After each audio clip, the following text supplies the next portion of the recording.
जय हिंद फ्रेंड्स, हमारे YouTube channel MB study पे आप सभी का स्वागत है। इतिहास की श्रृंखला में हमारा पाषाण काल का टॉपिक आज पूरा हो गया है, तो उसके उपलक्ष्य में कुछ हम लोग बनने वाले क्वेश्चन देख लेते हैं जो पाषाण काल के टॉपिक से बनते हैं। तो जैसे कि पाषाण काल की 3 अवस्थाएं हैं। पहला पूरा पाषाण काल, दूसरा मध्य पाषाण काल और तीसरा नवपाषाण काल।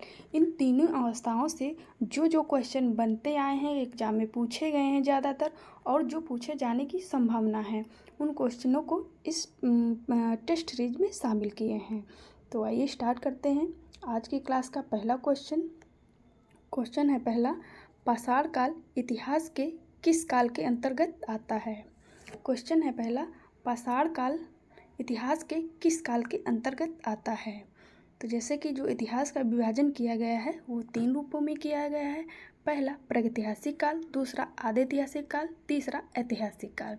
तो जो पाषाण काल है इस विभाजन के किसके अंतर्गत आता है, तो ऑप्शन की बात करें तो ऑप्शन है आदिऐतिहासिक काल, दूसरा है ऐतिहासिक काल, तीसरा है साहित्य काल और चौथा है प्रागैतिहासिक काल।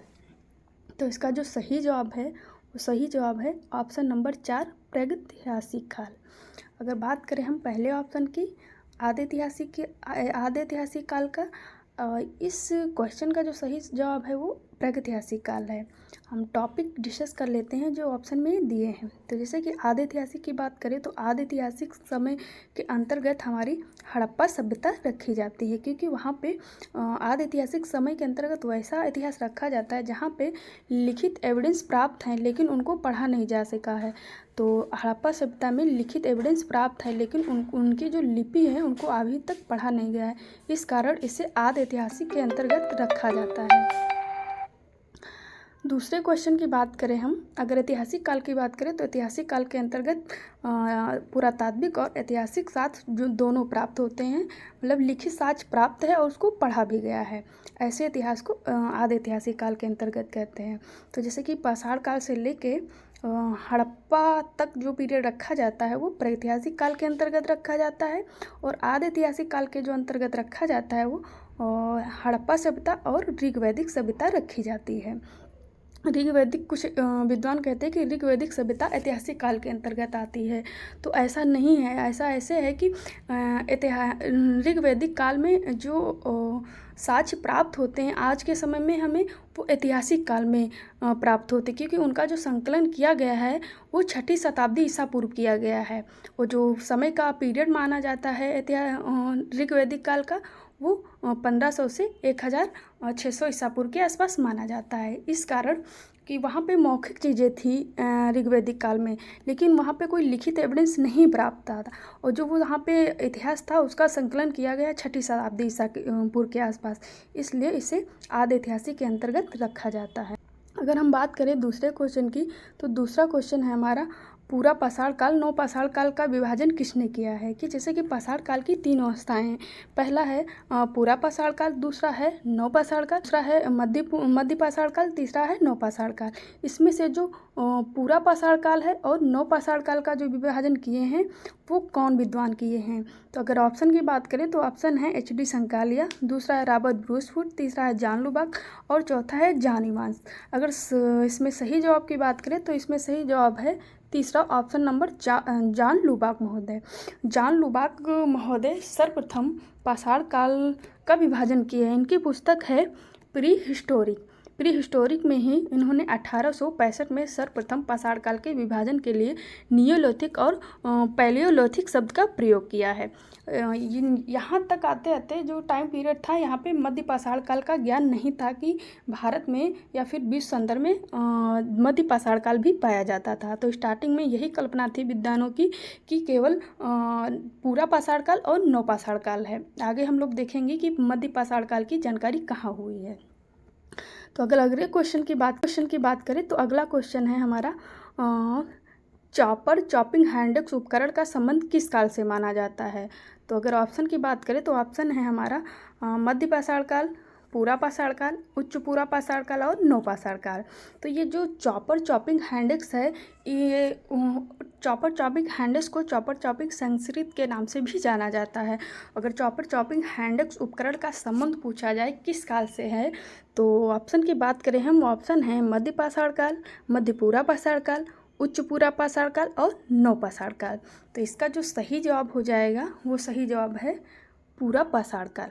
पूरा पाषाण काल में ही भी कौन सा काल, तो पूरा पाषाण काल की, जैसे कि पूरा पाषाण काल के 3 विभाजन पाए जाते हैं। पहला निम्न पूरा पाषाण काल, निम्न पूरा पाषाण काल, दूसरा है मध्य पूरा पाषाण काल और तीसरा है उच्च पूरा पाषाण काल। उसमें से जो निम्न पूरा पाषाण काल का जो संबंध पाया जाता है वो चॉपर चॉपिंग उपकरण से पाया जाता है।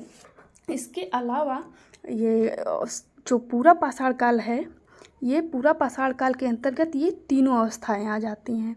तो इसमें जो सही मायने में इसका आंसर होगा, अगर क्वेश्चन कैसे पूछा जाता है ये डिपेंड करता है, तो वैसे आपको ऑप्शन चूज़ करना होगा। तो इसमें पूरा पाषाण काल दिया है, इसलिए हमको पूरा पाषाण काल यहाँ पे ऑप्शन सही चुनना ज़्यादा उचित लगता है। अगर यहाँ पे निम्न पूरा पाषाण काल और उच्च पूरा पाषाण काल और मध्य पूरा पाषाण काल दोनों दिया होता है, तब पूरा पाषाण निम्न पूरा पाषाण काल यहाँ पे ऑप्शन चूज़ करते हैं हम लोग। तो इसका जो सही जवाब होगा वो होगा हमारा पूरा पाषाण काल। अगले क्वेश्चन की बात करें तो अगला क्वेश्चन है हमारा, कोर उपकरण का संबंध किस काल से पाया जाता है। जो पूरा पाषाण काल में 3 अवस्थाएँ थी, निम्न पूरा पाषाण काल और मध्य पूरा पाषाण काल, उच्च पूरा पाषाण काल। उसमें से जो कोर उपकरण बनाए जाते थे वो कैसे बनाए जाते थे और कोर उपकरण का संबंध किस काल से पाया जाता है। तो कोर उपकरण की अगर हम बात करें, ये जैसे मूल पत्थर हो गया, ये कोई मूल पत्थर है, मानो क्या करता है, इस पत्थर से दूसरे पत्थर का वार करता है, ऐसे ऐसे ऐसे वार कर देता है, तो ऐसे ऐसे फलक निकल जाते हैं। ये फलक निकल गए, ये फलक निकल गए। अगर ये फलक निकल जाएंगे और जो पत्थर का मूल रूप बचेगा कुछ इस टाइप से बचेगा, इस टाइप से बचेगा, तो ये वाले भाग जो हैं ये वेस्ट चले जाएंगे और ये वाला जो भाग बचा है, ये वाला भाग, यही भाग कोर कहलाता था। मानो क्या करता था, ये वाले भाग बेकार चले जाते थे और इस वाले भाग पे, मानो इस वाले भाग को उठा के उपकरण या औजार बनाता था। जो उपकरण बनाता था इस काल में कोर पे, वो हैंडक्स, क्लेवर, चॉपर चॉपिंग इस टाइप के औजार बनाता था। चॉपर चॉपिंग बेसिकली कहा जाता है ये जो नेचुरल रूप से नदियाँ बहती हैं उसमें जो पत्थर होते हैं उनके घिसाव से उनका रूप चॉपर चॉपिंग होता था। तो ये हो गया हमारा कोर उपकरण, कोर उपकरण और उसका संबंध किस काल से है। तो अगर काल की बात करें जाए तो कोर उपकरण का जो संबंध पाया जाता है वो पूरा पाषाण काल से पाया जाता है। इसका सही जवाब जो है वो पूरा पाषाण काल है। चौथे क्वेश्चन की बात करें तो चौथा क्वेश्चन है हमारा, फलक सलक उपकरण का संबंध किस काल से पाया जाता है। तो अगर ऑप्शन देखें तो ऑप्शन है हमारा उच्च पूरा पाषाण काल, मध्य पूरा पाषाण काल और पूरा पाषाण काल और नवपाषाण काल। फलक उपकरण का जो संबंध पाया जाता है उसका सही जवाब है वो है मध्य पूरा पाषाण काल। मध्य पूरा पाषाण काल कैसे है, तो जैसे कि अगर हम पूरा पाषाण काल की 3 अवस्थाएं देखे थे, जिसमें से हम देखे थे तकनीक अलग अलग थी। जैसे कि ये पूरा पाषाण काल की 3 अवस्थाएं हैं। पहला निम्न पूरा पाषाण काल, दूसरा मध्य पूरा पाषाण काल, तीसरा उच्च पूरा पाषाण काल। तो निम्न पूरा पाषाण काल पे जो उपकरण बनाए जाते थे वो कोर पद्धति पे बनाए जाते थे और मध्य पूरा पाषाण काल में जो औजार बनाए जाते थे वो फलक या सलक संस्कृत पे बनाए जाते थे। उच्च पूरा पाषाण काल के औजार ब्लेड तकनीक पे बनते थे। तो इस क्वेश्चन का जो सही जवाब है वो मध्य पूरा पाषाण काल है। अगर हम बात करें कि ये फलक सलक कहते किसे हैं, तो जैसे कि ये जो पत्थर है, ये पत्थर है, मानो क्या करता था पूरा पाषाण काल में ये सल्क ऐसे ऐसे करके निकाल देता था। तो जो औजार बना रहा था निम्न पूरा पाषाण काल पे ये कोर वाले भाग पे बना रहता है, और जो मध्य पाषाण काल आता है तो मानो ये वाले जो भाग निम्न पूरा पाषाण काल में बेस्ट जा रहे थे, मानो इन्हीं फलक पे उठा के औजार बनाता था मध्य पूरा पाषाण काल में। तो जो ये फलक सलग कहलाते थे, जो ये छोटी सी चिपड़ी टाइप से निकल जाती थी, ये वाले भाग जैसे कि इस टाइप से जो भाग निकल रहे हैं यही भाग फलक या सलग कहलाते थे। तो फलक और सलग पे जो उपकरण बन रहे थे वो मध्य पूरा पाषाण काल में बन रहे थे। अगले क्वेश्चन की बात करें, अगला है घर्षित चमकीली एवं परिष्कृत औजारों का काल किसे कहा जाता है। तो अगर ऑप्शन की बात करें तो ऑप्शन है पूरा पाषाण काल, नव पाषाण काल, उच्च पूरा पाषाण काल और मध्य पाषाण काल। अगर बात करें हम इसके सही जवाब की, तो इसका जो सही जवाब है वो इसका सही जवाब है उच्च पूरा पाषाण काल। यहाँ पे एक चीज़ ध्यान रखिएगा, यहाँ पे जो घर्षित और चमकीली दिया है, अगर घर्षित चमकीली और ओपदार पॉलिश की बात आ जाए, पॉलिशदार उपकरण की बात आ जाए, तो इसी क्वेश्चन का आंसर चेंज हो जाएगा, तब इसका आंसर हो जाएगा नव पाषाण काल। लेकिन अगर ये शब्द नहीं है तो ओपदार पॉलिश का संदर्भ नहीं आया है, तो वहाँ पे इस क्वेश्चन का जो आंसर होगा उच्च पूरा पाषाण काल पे, क्योंकि नव पाषाण काल पे जो औजारें बन रही हैं वो भी ऐसे चमकीली और घर्षित हैं, लेकिन उसमें एक विशेष प्रकार की पॉलिश पाई जाती है। तो उच्च पूरा पाषाण काल और नव पाषाण काल में कुछ मिलती जुलती विशेषताएं उपकरणों में देखने को मिलती है। तो यहाँ पे ऑप्शन पे आप ध्यान दीजिएगा कि कौन कौन से अवेलेबल है। तो जो उच्च पूरा पाषाण काल के औजार बनाए जा रहे थे उनको ब्लेड संस्कृत कहा जाता है। तो वो औजारें घिस के और जो हड्डियों से भी औजारें बनने लगे थे सीमित रूप में, जैसे कि जो औजार बनाए जाते थे पत्थर को मानो अच्छे से सिलबट्टे पे घिस लेता था, इसलिए जो औजारें हैं उस काल की बहुत परिष्कृत और चमकीली दिखाई देती हैं। और परिष्कृत औजारों का उद्योग संस्कृत के रूप में भी उच्च पूरा पाषाण काल को जाना जाता है। आगे बात करें, आगे क्वेश्चन है हमारा, नव पाषाण काल के किस स्थल से मानव साथ बकरी के बच्चे के दफनाने के साक्ष्य प्राप्त हैं। तो ऑप्शन है हमारा बुर्जहोम, दूसरा है मेहरगढ़, तीसरा है सराय नहर और चौथा है दमदमा। इसका जो सही जवाब है वो है हमारा ऑप्शन 2 मेहरगढ़। अभी तक आप लोग देखे होंगे कि मालिक के साथ कुत्ता दफनाने के साक्ष्य, लेकिन एक नया जो एविडेंस मिला है खोज में साक्ष्य, वो है मानव के साथ बकरी के बच्चे के दफनाने के साक्ष्य मिले हैं। तो कहाँ से मिले हैं? वो मेहरगढ़ से मिले हैं। तो मेहरगढ़ में ऐसे मिले हैं कि वहाँ पे एक बच्चा है, उस बच्चे को समाधान किया गया, अंत्येष्ट किया गया है, उसके साथ जो बकरी का बच्चा होता है उसको रखा गया है। आगे हम देखेंगे पूरा स्थल जहाँ से कुत्ते को रखा गया है।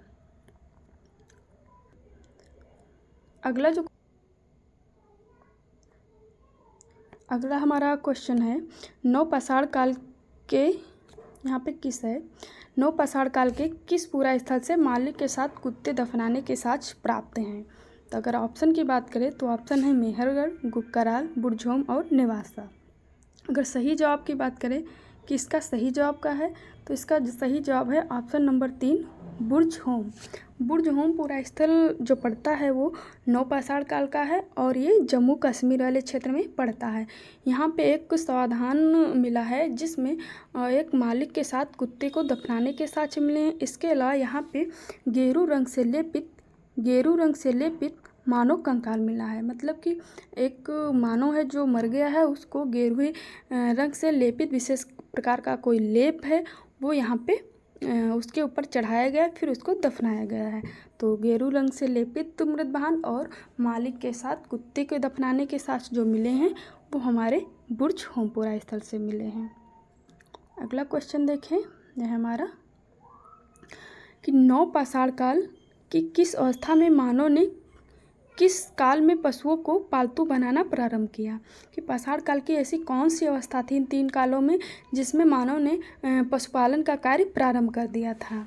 तो ऑप्शन की बात करें, ऑप्शन है हमारा मध्य पाषाण काल, पूरा पाषाण काल, नव पाषाण काल और उच्च पाषाण काल, उच्च पूरा पाषाण काल। तो इसका जो सही जवाब है वो सही जवाब है ऑप्शन नंबर 1 मध्य पाषाण काल। मध्य पाषाण काल के 2 साइट पाए जाते हैं, जो राजस्थान का बागौर पाया जाता है और एमपी का आदमगौर पाया जाता है। तो आदमगढ़ और एमपी के बागौर से पशुपालन के प्रथम साक्ष्य मिलते हैं, लेकिन जो एमपी का आदमगढ़ है वो सबसे सटीक जवाब माना जाता है कि पशुपालन के साक्ष्य मिलते हैं, लेकिन दोनों स्थल से मिलते हैं। एमपी के आदमगढ़ और राजस्थान के बागौर से पशुपालन के साक्ष्य मिलते हैं, लेकिन मुख्य। अगले क्वेश्चन की बात करते हैं, 10वां है कि मृदभान निर्माण किस काल में प्रारंभ हुआ है। तो ऑप्शन है पूरा पाषाण काल, मध्य पाषाण काल, नवपाषाण काल और उच्च पूरा पाषाण काल। जिस मृदभांड वो होते थे जो मिट्टी के पके हुए बर्तन होते थे, उन्हें ही मृदभांड कहा जाता था। यहाँ पे प्रारंभ की बात पूछी गई है, तो अगर प्रारंभ की बात पूछा जाए तो प्रारंभ हम क्वेश्चन के हिसाब से जो इसका सही जवाब होगा वो होगा हमारा ऑप्शन नंबर 2 मध्य पाषाण काल। क्योंकि सर्वप्रथम देखा जाता है कि चौपानी मांडों से हमें हस्त निर्मित मृदभांड के साक्ष्य प्राप्त होते हैं। अगर यहीं पे पूछा जाए कि व्यापक मृदभांड कब मिलते हैं और चाक निर्मित मृदभांड किस काल की विशेषता है या किस काल में प्रारंभ हुए, तो इसी क्वेश्चन का जवाब हो जाएगा हमारा नवपाषाण काल। लेकिन यहाँ पे प्रारंभ पूछा गया है, जो प्रारंभ पाया जाता है वो मध्य पाषाण काल में पाया जाता है, और चाक निर्मित और बड़ी संख्या में जो मृदभांड मिलते हैं वो नवपाषाणकालीन स्थल से मिलते हैं। अगर पहला साक्ष्य पूछा जाए कि मृदभांड के साक्ष्य कहाँ से मिले, तो यूपी का स्थल है चौपानी मांडू, वहाँ से मिलते हैं। अगला क्वेश्चन देखते हैं। अगला क्वेश्चन है हमारा, माइक्रोलिथिक औजारों का संबंध किस काल से माना जाता है। माइक्रोलिथिक औजारों का संबंध किस काल से माना जाता है। तो बात करें हम ऑप्शन की, ऑप्शन है मध्य पाषाण काल, नवपाषाण काल, पूरा पाषाण काल और उच्च पूरा पाषाण काल। तो इसका जो सही जवाब है वो है हमारा ऑप्शन नंबर 1 मध्य पाषाण काल। मध्य पाषाण काल को माइक्रोलिथिक कल्चर के नाम से भी जाना जाता है, क्योंकि मध्य पाषाण काल में मानो जो शिकार करने की औजारें बना रहा है वो लगभग में पाया जाता है कि 1 सेमी से लेके 7 या 8 सेमी तक पाई जाती हैं औजारें, क्योंकि इस काल तक मानो धनुष बाण की अन्य चीज़ों को प्रेक्षापात तकनीक की खोज कर लिया था, फेंक के मारने वाली तकनीक का। तो जैसे कि अगर धनुष बाण का प्रयोग करता है मानो, तो तीर में आगे के भाग में छोटा सा पत्थर का टुकड़ा होगा वही उसको यूज कर सकता है। अगर बड़ा पत्थर यूज करेगा तो उतनी दूर उसका तीर नहीं जा पाएगा। तो प्रेक्षापात तकनीक होने के कारण और जानवरों का अब मानो आते इस काल में मध्य पाषाण काल आते आते मानो छोटे जानवरों का भी शिकार करने लगा था। तो इस कारण यहाँ पे जो औजारों का निर्माण किया जा रहा था वो छोटे छोटे औजारों का निर्माण किया जा रहा था। औजारें जो पाई जा रही थी वो 1 सेंटीमीटर से लेके 8 सेंटीमीटर तक पाई जा रही थी। तो इसीलिए इस क्वेश्चन का जो सही जवाब होगा वो मध्य पाषाण काल होगा। मध्य पाषाण काल को माइक्रोलिथिक काल या कल्चर के नाम से भी जाना जाता है। अगला क्वेश्चन देखते हैं कि है फसल काटने के साक्ष्य किस पूरा स्थल से प्राप्त हुए हैं। जो फसल काटने हैं, जो कृषि के काटने के साक्ष्य या फसल काटने के साक्ष्य हैं वो किस पूरा स्थल से प्राप्त हुए हैं। अगर ऑप्शन की बात करें वो है हमारा कुपकराल है, बुरझोम है, ब्रह्मगिरी है और मेहरगढ़ है। अगर सही जवाब की बात करें तो इसका जो सही जवाब है वो हमारा बुरझोम है। बुरझोम पूरा स्थल से हमें फसल के काटने के साक्ष्य मिले हैं। बाकी यहाँ पे जो धान या गेहूं के डंठल होते हैं उनको काटने के कुछ एविडेंस साक्ष्य मिले हैं हमारे बुरझोम पूरा स्थल से। तो माना जाता है कि फसल काटने के जो पहले साक्ष्य मिले हैं वो हमारे बुरझोम पूरा स्थल से मिले हैं। अगले पूरा स्थल की बात करें वो है हमारा भारत में चित्रकारी का प्रारंभ किस काल से माना जाता है। इस क्वेश्चन को बहुत अच्छे से ध्यान देके देखिएगा, क्योंकि यह क्वेश्चन बहुत कंफ्यूज करता है और काफ़ी इसमें संदेह भी रहता है कि यहाँ पे पूछा गया भारत में चित्रकारी का प्रारंभ किस काल से माना जाता है। बात कही गई है प्रारंभ की, मिलने की बात नहीं की गई है। तो जैसे कि ऑप्शन है हमारे उच्च पूरा पाषाण काल, नवपाषाण काल, मध्य पाषाण काल और मध्य पूरा पाषाण काल। अगर वर्ड लेवल पे बात करी जाए चित्रकारी की तो उसको निसंदेह रूप में उच्च पूरा पाषाण काल स्वीकार किया जाता है। लेकिन भारत के संदर्भ में यही देखा जाए तो भारत के संदर्भ में एवरेज रूप में यही माना जाता है कि चित्रकारी का जो प्रारंभ पाया जाता है वो मध्य पाषाण काल से माना जाता है। लेकिन अगर देखा जाए व्यापक रूप में हमें चित्रकारी के साक्ष्य मिलने लगते हैं उच्च पूरा पाषाण काल में ही। जैसे कि हमें शत्रुपुर के अंडे पे चित्रकारी के कार्य जो हैं वो उच्च पूरा पाषाण काल से ही मिलने लगते हैं। आगे देखेंगे कौन कौन से स्थल है जहाँ से हमें चित्रकारी के साक्ष्य मिलते हैं। तो शत्रुमुर्ग के अंडे पे चित्रकारी के साक्ष्य मिलने लगते हैं। इसके अलावा जो भीमबेटका है, भीमबेटका में कम से कम 4 से 500 या 600 के आसपास गुफाएं पाई जाती हैं। उनमें से जो 4 गुफाएं हैं उनका संबंध हमारा उच्च पूरा पाषाण काल से माना जाता है। तो इस आधार पे माना जाता है कि उच्च पूरा पाषाण काल में भारत में भी जो चित्रकारी का प्रारंभ था वो हो गया था। लेकिन आपको देखना कि ऑप्शन में क्या दिया हुआ है। अगर छोटे एग्जाम है तो उसमें निसंदेह आप मध्य पाषाण काल मार दीजिएगा। लेकिन आप कोई बड़ा एग्जाम दे रहे हैं जैसे UGC net, PCS, IAS, assistant professor, तो वहाँ पे विशेष कर ध्यान देना चाहिए। तो उच्च पूरा पाषाण काल ही होने की ज़्यादा संभावना रहती है। अगर ऑप्शन में उच्च पूरा पाषाण काल दिया ही नहीं है तो टेंशन खत्म। अगर दोनों दिए हैं तो बहुत सोच समझ के ऑप्शन मारिएगा। अगले क्वेश्चन की बात करें, अगला क्वेश्चन हमारा विश्व में सर्वप्रथम कपास के यहाँ पे है साक्ष्य। यहाँ पे जो है साथ गलत लिख गया है। कपास के साक्ष्य किस पूरा स्थल से प्राप्त हुए हैं? विश्व में सर्वप्रथम या प्राचीनतम कपास के साक्ष्य किस पूरा स्थल से प्राप्त हुए हैं? अगर ऑप्शन की बात करें तो ऑप्शन है कोल्डीहा, नेवासा, मेहरगढ़, संत कबीर नगर। अगर इसके सही जवाब की बात करें तो इसका सही जवाब है तीसरा मेहरगढ़। मेहरगढ़ जो पूरा स्थल है ये पाकिस्तान के बलूचिस्तान प्रांत में पड़ता है। यहाँ पे एक मृदभान या मटका मिला है मिट्टी का जिसमें कपास के बीज पाए गए हैं। उसी आधार पर विद्वानों का मानना है कि विश्व में जो प्राचीनतम कपास के साक्ष्य पाए गए हैं वो मेहरगढ़ पाए गए हैं। मेहरगढ़ में भी ये जो पाकिस्तान का बलूचिस्तान वाला हिस्सा है। अगले क्वेश्चन की बात करें है हमारा विश्व में प्राचीनतम कृषि के साक्ष्य प्राप्त होने वाला नवीनतम पूरा स्थल कौन सा है? मतलब विश्व में सबसे पहले कृषि के साक्ष्य किस पूरा स्थल से प्राप्त हुए हैं? या फिर यहाँ पे विश्व की जगह पे भारतीय उपमहाद्वीप की भी बात आ सकती है कि भारतीय उपमहाद्वीप में सबसे प्राचीनतम कृषि स्थल कौन सा माना जाता है।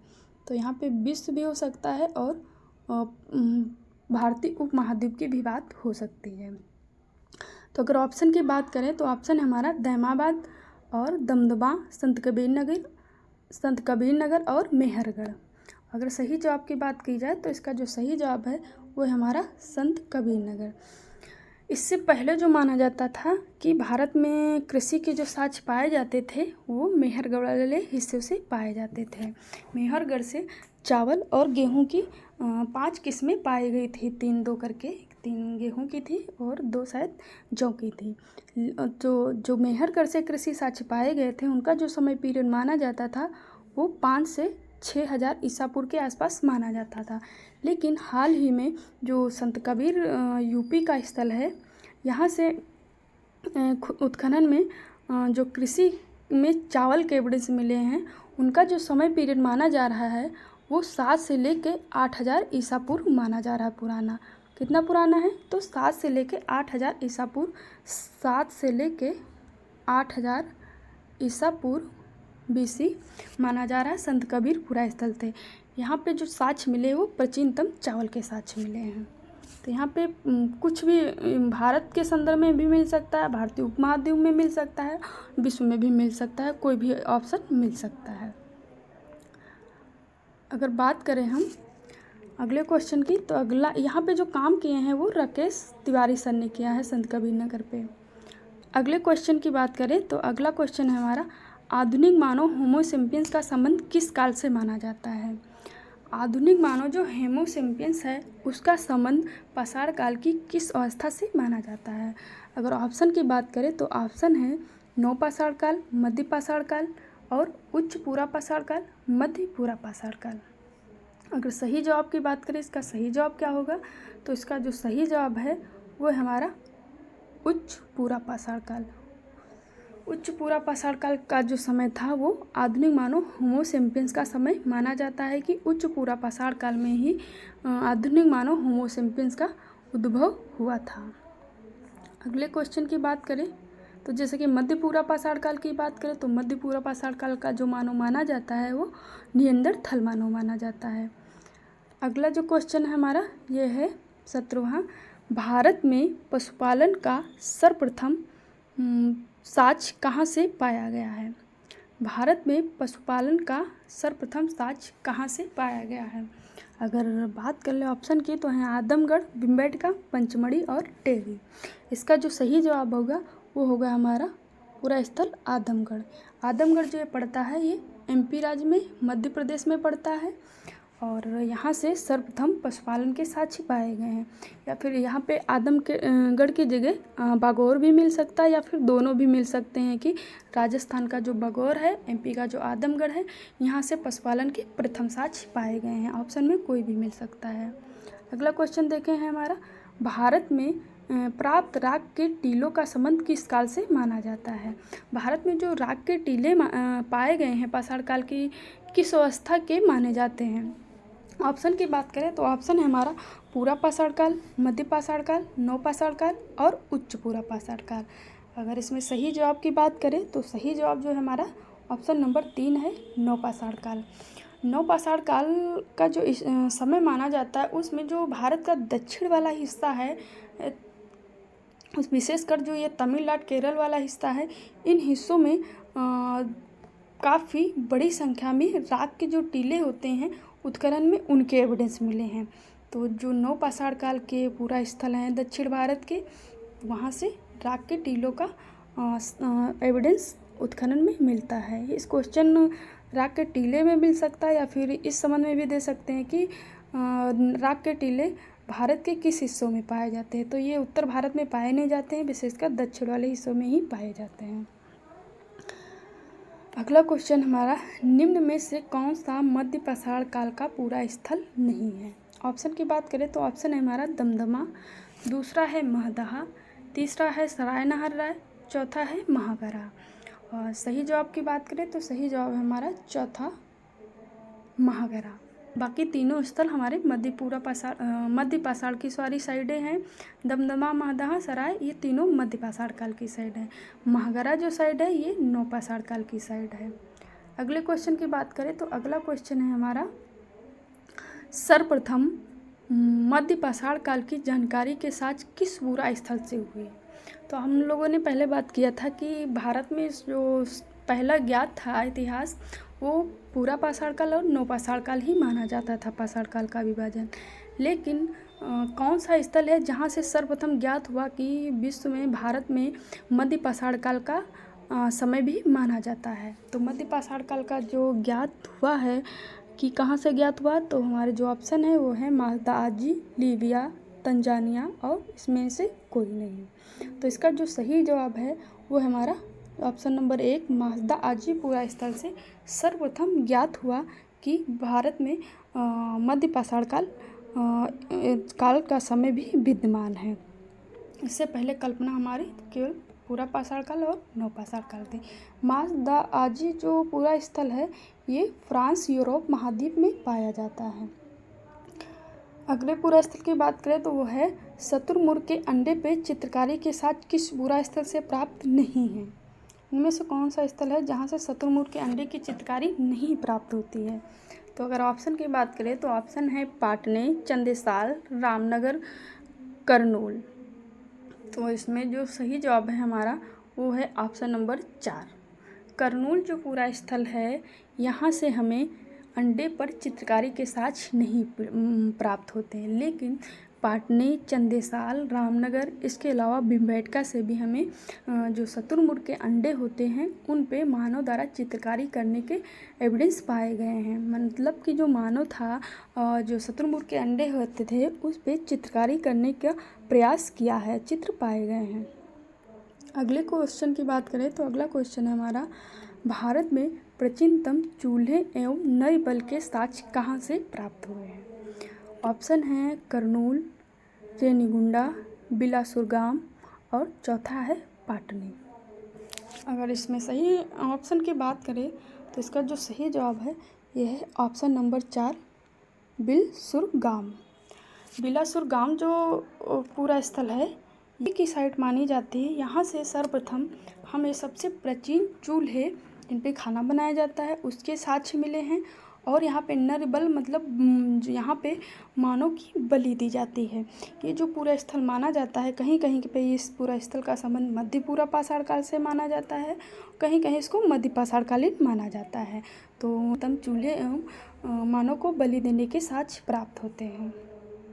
अगला हम क्वेश्चन देखते हैं वो है निम्नलिखित में से कौन जमाव प्राचीनतम जमाव है। अगर बात करें ऑप्शन की तो है सिंहावल जमाव, पटपरा जमाव और खतोही जमाव। अगर सही जवाब की बात करें तो सही जवाब है हमारा सिंहावल। सिंहावल जो जमाव है ये प्राचीनतम जमाव है। ये जो जमाव है पाषाण काल की संस्कृत कल्चर के जमाव माने जाते हैं। अगर क्रम की बात करें इसमें सबसे प्राचीनतम हो जाएगा सिंहावल। अगर सबसे नवीनतम पूछा जाए तो ये हो जाएगा खतोही जमाव। ये जो नदी जमाव होते थे जिन जैसे नदी के तलहटी में बस्तियाँ पाए जाते हैं, जो कल्चर पाए जाते हैं मानव से उन्हीं जमाव को ज्ञात किया गया, उन्हीं को नाम दिया गया है। तो जो सबसे पुराना जमाव है वो सिंहावल जमाव है और जो सबसे नया जमाव है वो खतोही जमाव है। ये इनमें से ये जो दो हैं, ये दो जमाव जो माने जाते हैं ये निम्न पूरा पाषाण काल से माने जाते हैं। ये सबसे प्राचीन माने जाते हैं, ये नवीन माने जाते हैं। ये क्रम में ही दिए हैं ऑलरेडी कि सिंहावल से कम प्राचीन पटपरा है, पटपरा से कम प्राचीन बगौर है, बगौर से कम प्राचीन खतोही है। अगले क्वेश्चन की बात करें, अगला क्वेश्चन है किस पूरा स्थल से यहाँ पे समाधान होगा, यहाँ पे समाधान होगा कि किस पूरा स्थल से समाधान के सिर के नीचे मिट्टी की मोटी पट्टिका के साक्ष्य मिले हैं। वह कौन सा स्थल है जहाँ से जो मानव अंत्येष्ट किया गया है, समाधान किया गया है, वहाँ पे मानव के सिर के नीचे मोटी मिट्टी की पट्टिका रखने का साक्ष्य मिला है। तो अगर बात करें ऑप्शन की तो ऑप्शन है दमदमा, दैमाबाद, सरायनहर राय और महदहा। चौथा ऑप्शन है महदहा। तो इसका जो सही जवाब है वो सही जवाब है सरायनहर राय। सरायनहर राय ये सभी साइडें जो हैं ये है हमारी मध्य पाषाण काल की। तो सरायनहर पूरा स्थल से एक ऐसा अद्भुत समाधान मिला है जहाँ पे जैसे कि आज का मानव तकिए का यूज करता है, सेम उसी भांति जो समाधान किया है मानव, उसके मानव के सिर के नीचे मिट्टी की मोटी पट्टिका रखा है। तो इसका जो एविडेंस मिला है वो मध्य पाषाण काल के सरायनहर पूरा स्थल से मिला है। अगला